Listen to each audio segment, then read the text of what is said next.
Good credit. Sleep interest-free for 24 months with your minimum monthly payment. Plus, save up to $500 on Tempur Ergo adjustable sets. So say hail no to tossing and turning night after night. And hail yes to sleeping your best during Sit and Sleep's Hail to the Sleep sale. So this President's Sale, trust your sleep to Sit and Sleep.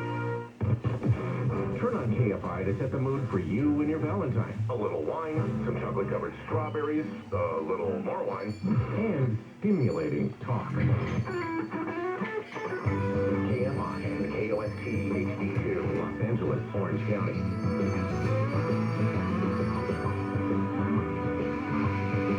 It's time for your morning wake-up call. Here's Chris Little.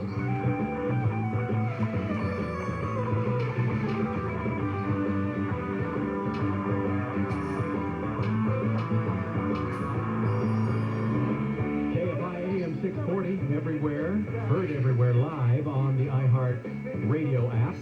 Good morning, this is your wake-up call for Thursday, February 10th. Jennifer Jones-Lee is out for today and tomorrow. She will be back with us on Monday.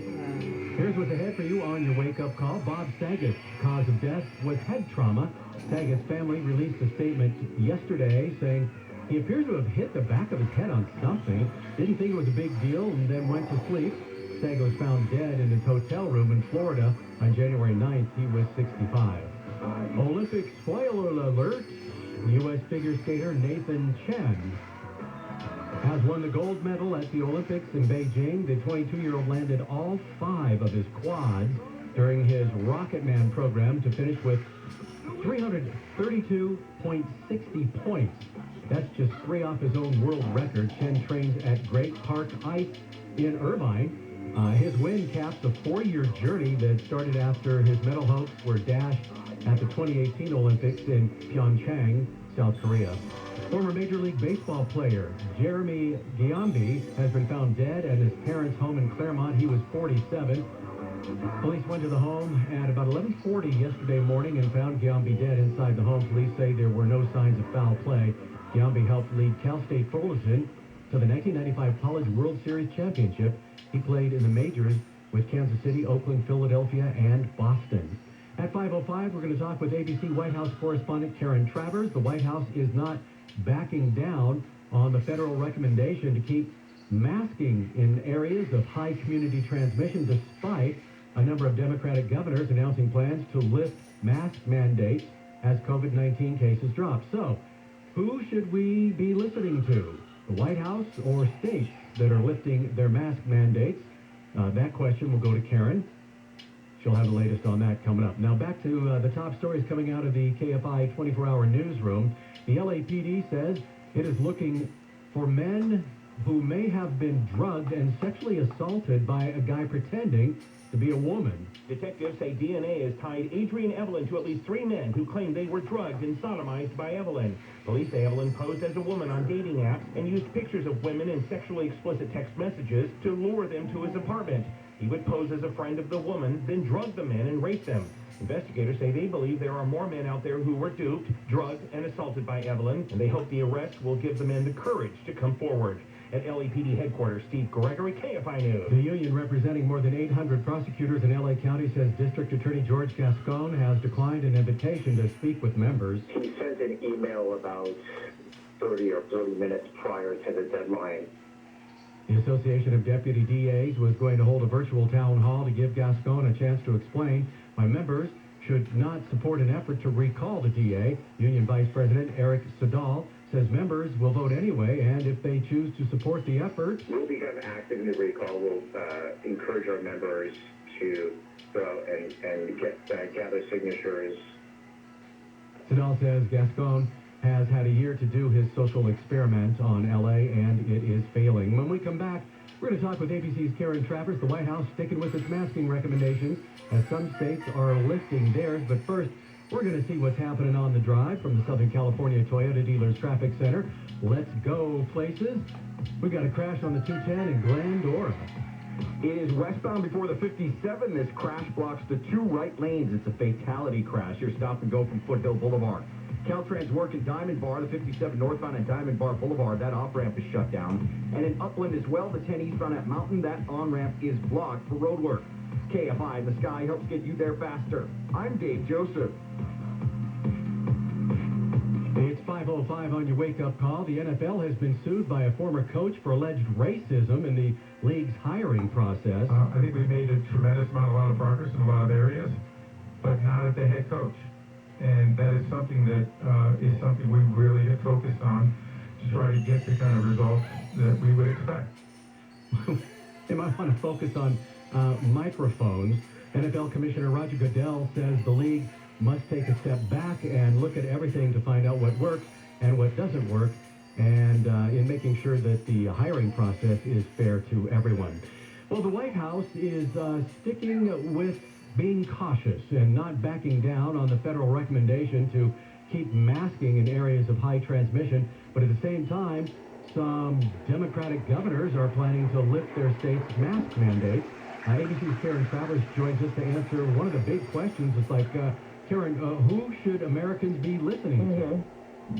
Yeah, and that was a big question at the CDC task force, the COVID task force briefing yesterday. That was a big question at the White House briefing. And the White House, the administration is kind of straddling the fence on this one. So on the one hand, we heard Dr. Rochelle Walensky say that they have always said these decisions should be made at the local level, by local officials. That they know how local hospitals are doing. They look at local vaccination rates and trends in their communities. But at the same time, the administration is saying the recommendation from the federal government is to continue with mask requirements, to continue masking in schools, continue masking in areas of high community transmission, which if you look at the CDC map is basically everywhere still. But as they're saying that, as the administration is saying, we're considering new guidance, we're always looking at ways to move things along, governors in several states in the Northeast, Democratic governors, are already doing that. We've seen now 9 states removing indoor masking policies in the coming weeks. And that's the important part here. It's not immediate. It's not today in most of these places. It's a phased approach based on what they think will be happening in the next couple of weeks. But the administration says they're looking at today. They're looking at February 10th. And the message right now is you should continue wearing a mask. And so Democratic governors are beating the White House to the punch.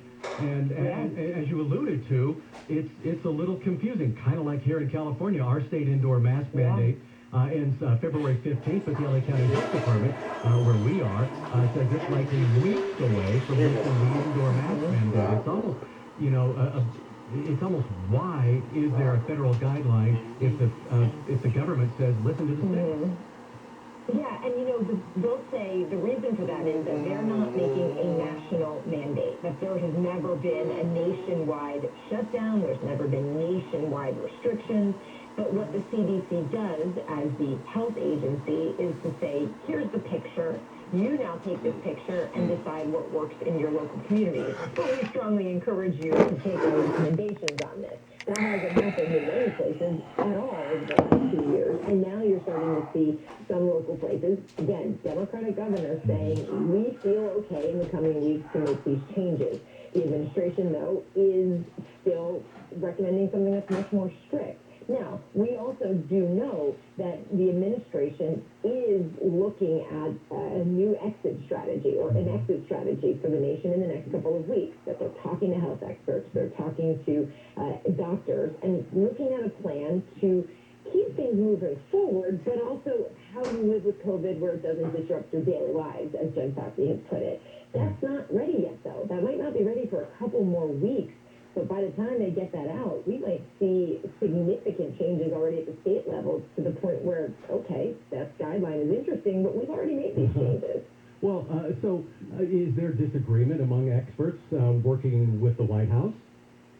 It doesn't sound like it, at least publicly, and we're asking a lot of questions about that the administration team appears to be on the same page. Where there are differences is you can just Google, masking in schools, and you're just seeing so much more activity from public health experts, the people that you see always on cable news or you hear on ABC radio, who are saying that now is the time to start pulling back some of these restrictions. And one thing I think is notable that they keep love on ABC. Like if it's raining. If it's raining, you put on your rain boots. But if it's not raining, you don't have to tell people to wear their rain boots all day. And that we're getting to this point now where you don't have to wear the rain boots. But at some point, 6 months, 10 months, who knows, there might be another reason to put them back on. And you need to kind of build up that goodwill now so that people are more willing to do it if times get tough down the road. All right, well, governors are obviously basing their decisions, on slowing infections and hospitalizations, and so it seems like it's going to be a big fight for a while, huh, Karen? Yeah, slowing infections, certainly cases plummeting, but, you have to look at this and say they're also considering frustration among their constituents. They're also looking at polling. Like, that's not a part of it. And, yes, you can say, oh, politics, but, it is a part of it. And if people are saying, well, look, the numbers are so much better than they were, we want to start to kind of ease up on things, you're starting to see these governors, again, underline Democratic governors. This is the difference of what we were seeing a couple months ago. Sure. Democratic governors who seem to be reading the tea leaves right now of what constituents are saying, and the frustration is very real. Yeah, Karen Travers, thank you for your time. We'll talk to you next time. Thanks. Have a great day. It's 5:11 on your wake-up call. Back to some of the stories coming out of the 24-hour KFI newsroom. Bipartisan group of senators is looking to renew the Violence Against Women Act. The group says it reached a deal to reauthorize VAWA programs through 2026, as well as expand support for victims of various sex crimes and domestic abuse. The updated version doesn't have a gun safety provision that would stop people who have been convicted of abusing their partners from having guns. The Violence Against Women Act was first passed in 1994, then reauthorized in 2013, and has since expired. Dolly is doing a very Dolly thing at Dollywood. Rock and Roll Hall of Fame nominee Dolly Parton says she's going to pay employees at her theme park in Tennessee to go to college. Official city education perk is available to all seasonal, part-time, and full-time employees starting their very first day on the job. All tuition costs, fees, and books are included for those who pursue higher education. The park has a reputation for taking care of employees with its Dollywood Family Health Care Center, free meals for every shift at work, apprentice and leadership programs, and even covering partial child care costs for employees while at work. Michael Crozier, KFI News. We've been talking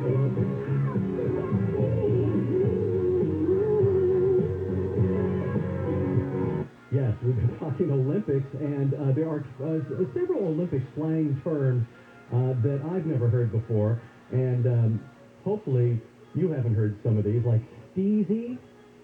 We've got a list of things. Steezy is a shorter way to say style with ease. So you could hear the term steezy pop up during snowboarding or freestyle skiing. It's not just about landing amazing tricks. It's about landing with style. Style with ease is steezy. Super G, you have the slalom, the giant slalom, the super giant slalom. So the Super G is the biggest course with lots of distance to cover and gates to zip through. You've seen the Super G. Now you know what the Super G is. And we've been hearing this a lot lately, a quad in figure skating. I guess we all sort of assumed we knew what a quad is. It is, a quad in figure skating refers to a jump with at least 4, but fewer than 5 revolutions. So, there you go. Oh, sketchy in snowboarding? The snowboarders come up with a lot of their own language. I lived with a snowboarder, and I have a cousin who's a snowboarder, and they all spend a lot of time speaking snowboard. But you might hear something referred to as sketchy when a snowboarder lands a trick which seems a little unsteady, so, kind of sketchy.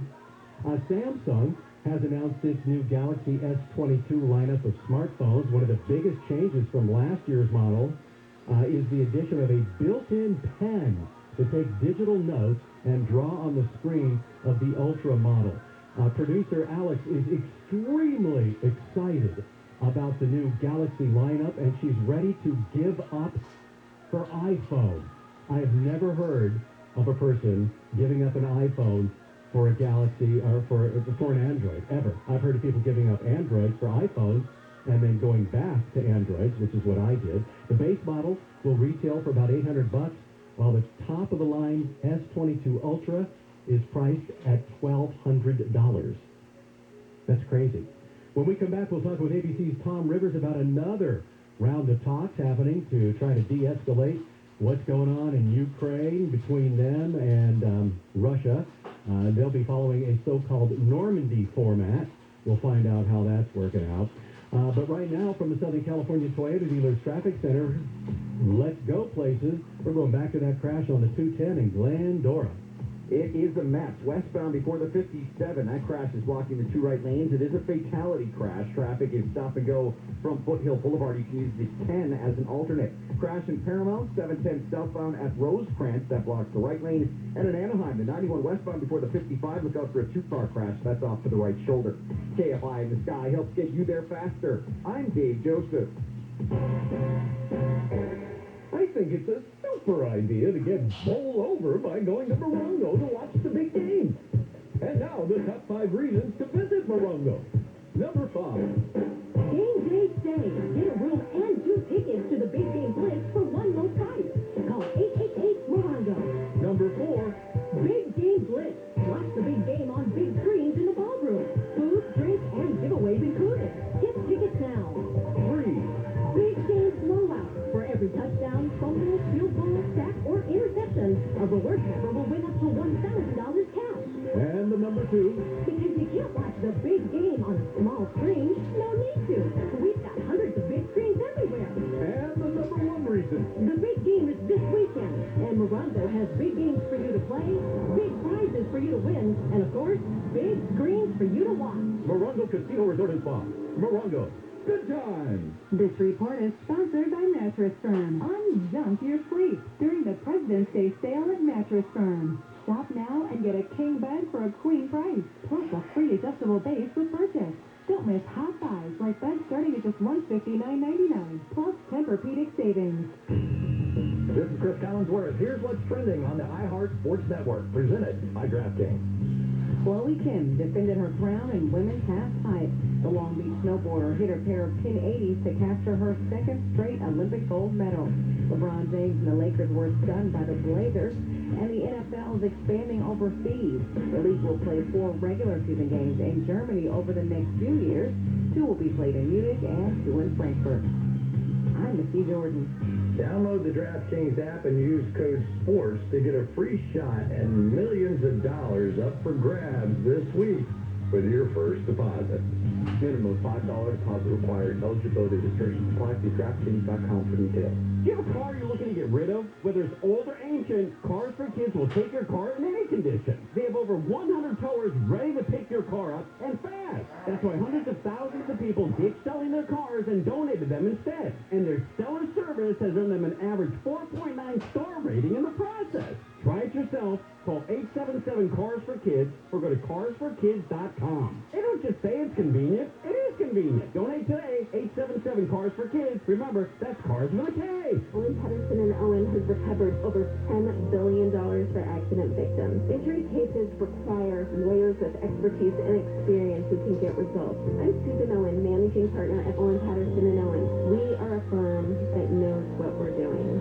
Carefully consider the reputation and winning track record before you choose who to trust.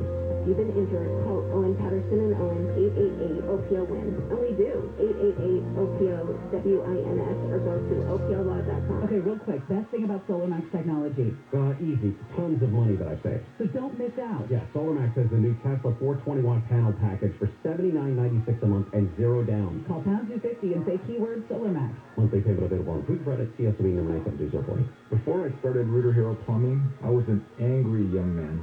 Hello, I'm John McClan. I was angry because my dad died when I was 17 and he left me alone. I was angry because I couldn't go to college with my friends and because I had to drop out of high school. It's not a pleasant story. But as I grew older, I also grew up. I realized that my dad didn't leave me alone. He left me with values and principles that continue to shape my life. Dad said, be on time. He didn't like it when people were late.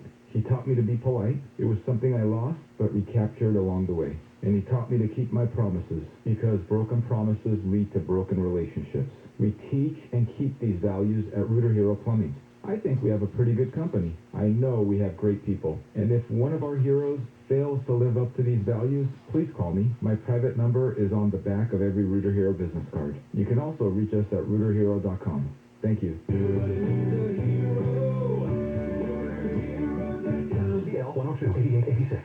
Today on Hey Culligan, how smart is your water? Here's Tracy. Hey, Culligan. I think my water might be dumb. Good news, Tracy. Your water's not dumb. It's just not talking to you. You can make my water talk. No, but the new Culligan Smart Drinking Water System can talk to your phone to tell you when your water filters need changing and help you meet drinking water goals. Now that's some brilliant H2O. You said it, Tracy, and we're already on the way. Let us help you out with a free in-home water test with a local Culligan water expert at Culligan.com. Finding great candidates to hire can be like, well, trying to find a needle in a haystack, but not with ZipRecruiter. Its powerful technology actively finds and invites qualified candidates to apply to your job. So while other companies might deliver a lot of hay, ZipRecruiter finds you the needle in the haystack. See why 4 out of 5 employers who post a job on ZipRecruiter get a quality candidate within the first day. Try ZipRecruiter for free at ZipRecruiter.com/free. That's ZipRecruiter.com/free. Live and unscripted with LA County Sheriff Alex Villanueva. I'm a firm practitioner in servant leadership. I believe in an evidence-based decision-making. Sunday nights at 8. I do not tolerate corruption in any form. This week, the sheriff talks with Deputy DA Jonathan Hatami about LA County District Attorney George Gascon and his progressive policies. This Sunday evening at 8 on KFI.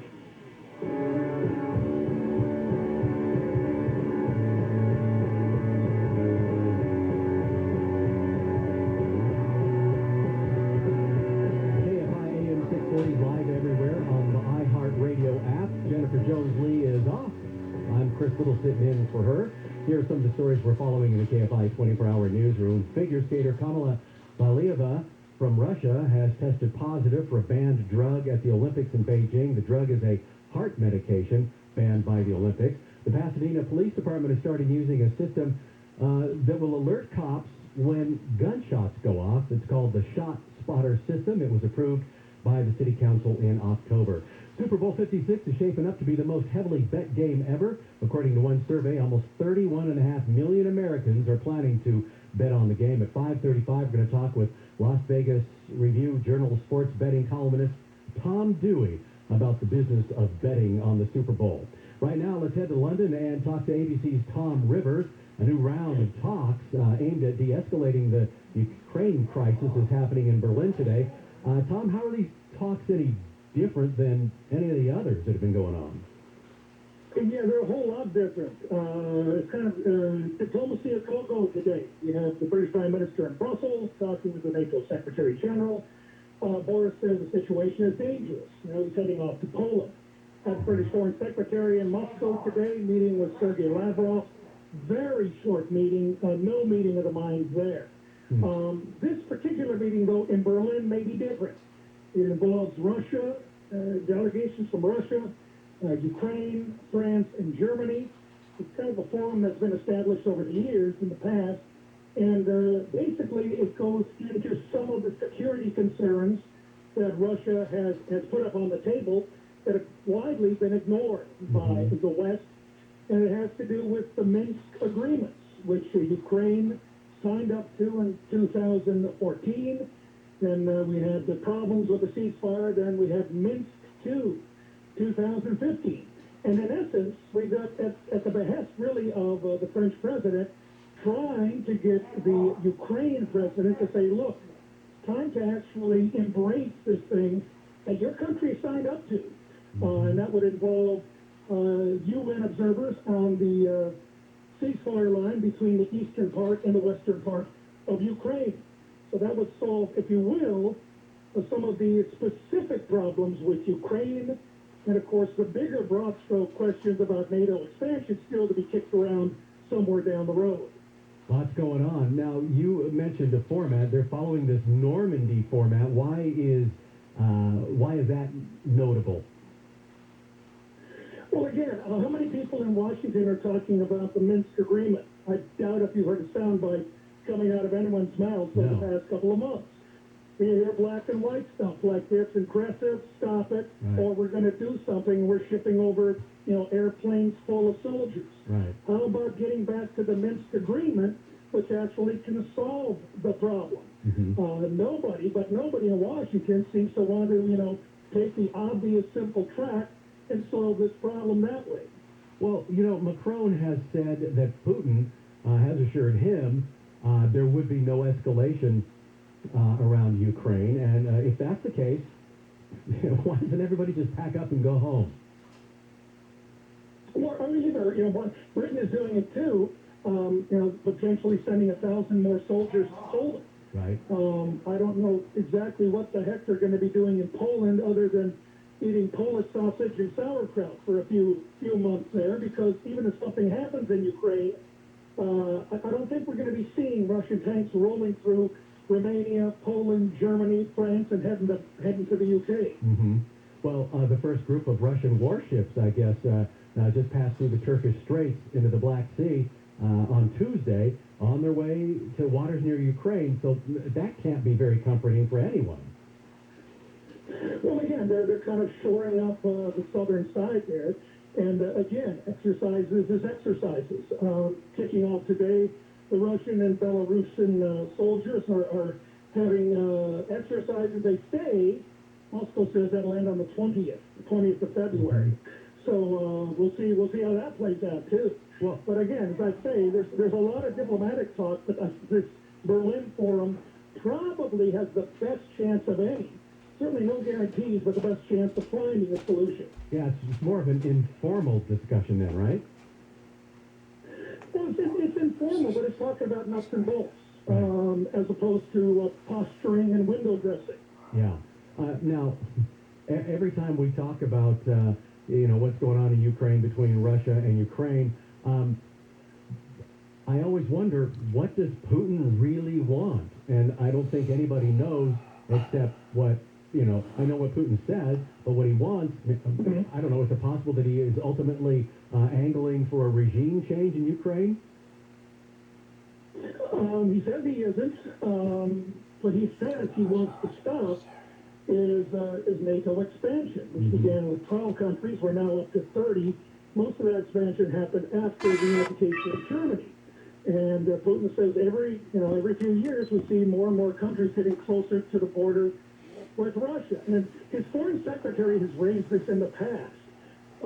He said America didn't like Soviet missiles in Cuba back in '62. We don't want, NATO missiles 250 miles away from Moscow on the eastern border of Ukraine if Ukraine becomes a NATO member.